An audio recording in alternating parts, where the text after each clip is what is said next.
Today we're going to talk about communication and culture. But first off, let's discuss what exactly culture is. So what is it that makes up culture? Culture is actually made up by pretty much everything around us. It's our ethnicity or race, whether we're black, white, green, purple, orange, yellow, whatever. It's the region in which we live, whether we live in Appalachia or Appalachia, whether we live in the South or the North, or the Bible Belt, or a Corn Belt, or wherever we live, Northwest, Southeast, California, whatever, all that affects your culture, of course. The next one is your sexual orientation or gender identity. If you refer to the other video I have a video that talks through gender specifically, or gender identity, so watch that for specifics on this. But the reality of it is that sexual orientation, like the LGBTQIA or LGBTQ plus, or whatever they're calling themselves nowadays, have their own culture. It is an entire different scenario than those not in that situation. And then of course there's religion. We live currently in the Bible Belt. There is a big push for religion in this area. In fact, if you don't believe that there's a religious thing happening here, try not being Christian in the Bible Belt. It makes for an interesting thing. So when you think about it, religion, of course, affects your culture. Your physical ability or disability can. So if you happen to be particularly adept at sports, that is going to change your culture because you are going to be more inclined to play sports. Same thing applies if you have a physical disability. For example, the hearing impaired community. Theirs is a completely different society than what we deal with, those of us who are hearing enabled, because it changes things. Your language changes, everything changes at that point. Life is different for those people, so therefore it affects the culture differently. Age, obviously, if you're 20-something or a teenager, how you see the world and how the world affects you is completely different than if you are an 80-something.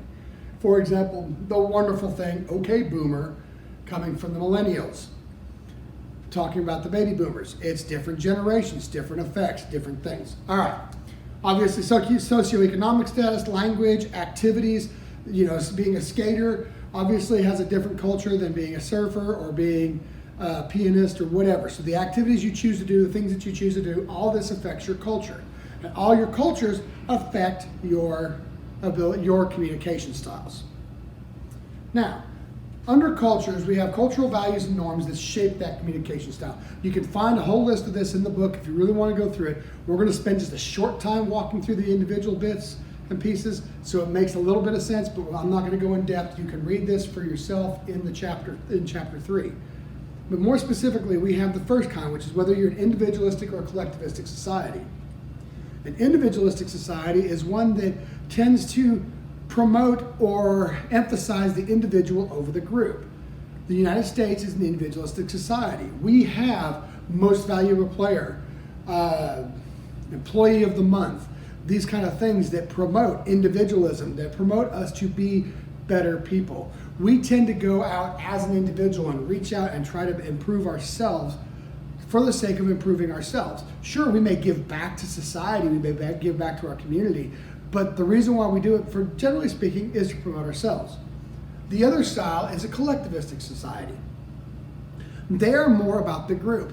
They promote the health and well-being of the group over the individual person. Spock once said, "The needs of the many outweigh the needs of the fewer one." That is a collectivistic style of thought. It's the idea that if it benefits the group for me to go get my PhD to be able to teach philosophy, then the group would promote me to go do that, and I, as an individual, would be looking at how I'm going to better the group with my education. This applies to a lot of things, like team players and all that stuff. So when you think about it, how your group decides it is different. The United States, Great Britain, Canada, they are individualistic societies. Southeast Asia, the Middle East, some of those, a lot of those are collectivistic societies. So when you stop and think about it, those are what we're looking at in those. The next thing we're going to talk about is high context and low context. I want to write this up on the board so you can see it. High context or low context. So Context, as we talked about earlier in the semester, is the idea of everything that goes on around you. So the context is the time of day, the way everybody's feeling, the temperature in the room, what's happened before, what's happened after. It's everything that comes together to make that specifically. So if you're a high context society, and let's say you're negotiating a contract, in a high context society, your contract may be very small, in like a paragraph or 2 or 3, because it's reliant on all the information that happened in the middle of the context of what was going on at the time. They don't feel the need to express everything out because the people that were there and they know what was being said and they know what was being talked about. Whereas if you're in a low context society, they are more about the various words and the specific meanings of the words than they are than what was happening at the time. So back to that negotiation. So now we've negotiated a co-parenting plan, and in a high context society, it might say Jill will pick up Bob, pick the kid up from Bob.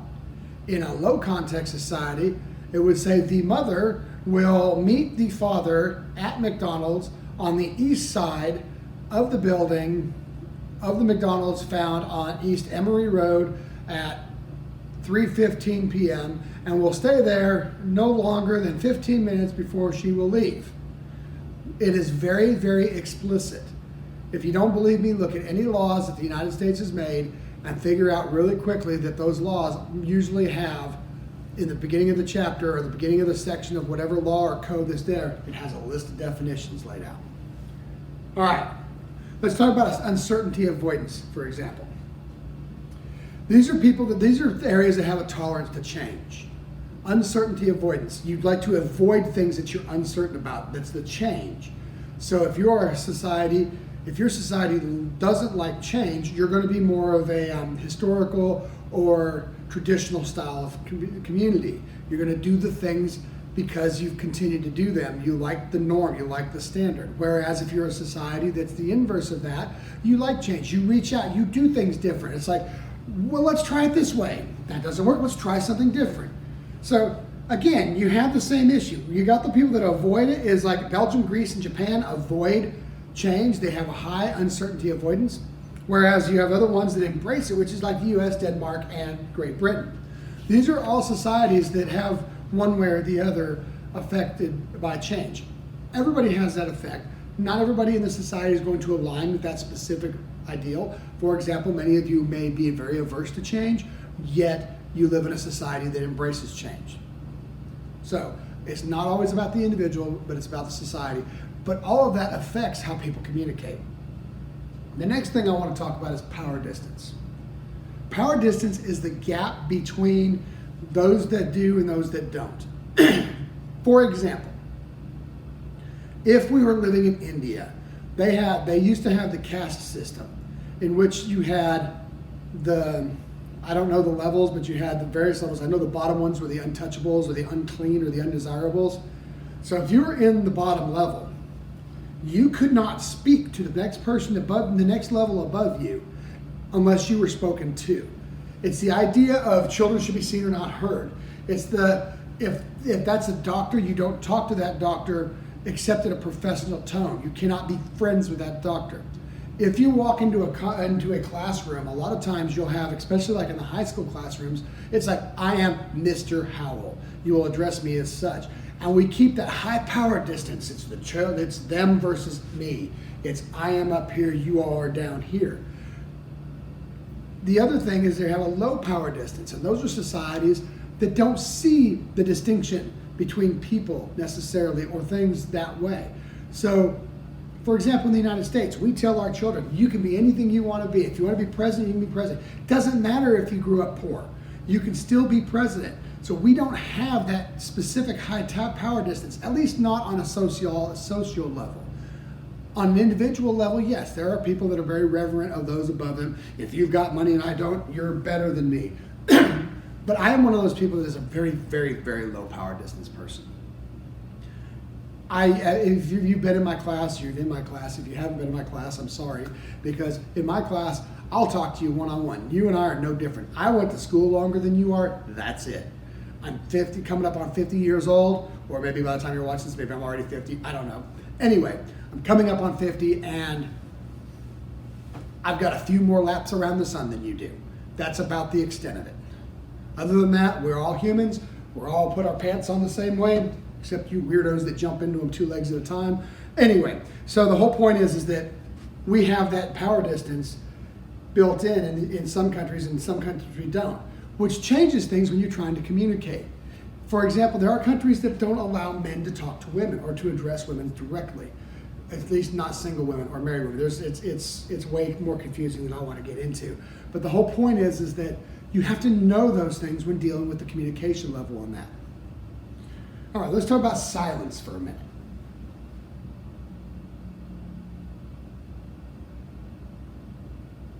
Okay, so that wasn't very long. We'll talk about silence specifically when we talk about nonverbals, and we talk about getting to mediation and talk about using it for negotiation tools or balancing for that.